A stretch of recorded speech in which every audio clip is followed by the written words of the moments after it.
This is one of my favorite exercises for hip mobility or flexibility in the hips. Let's get going. So you're gonna bring your hips up either on the foam roller or a squishy ball, and we're gonna split the legs. It's very important that you get nice, supple rotation in the hips. So all I'm doing are 180s. 180s. When the leg comes in front of you, I want you to pull on it. You want to listen for creaking, cracking, clicking, catching, squeeze and push. Rotation work is amazing for the body. I do it for shoulders. I also do it for my legs and my hips. It's a different way to work, but super important. Notice how I pull on that front leg. Rotation. You do not want to move quickly. Actually, the slower you move, the better. We're going to do a couple of more.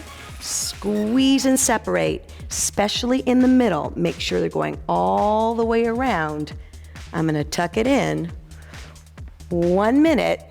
Hip mobility. Until next time.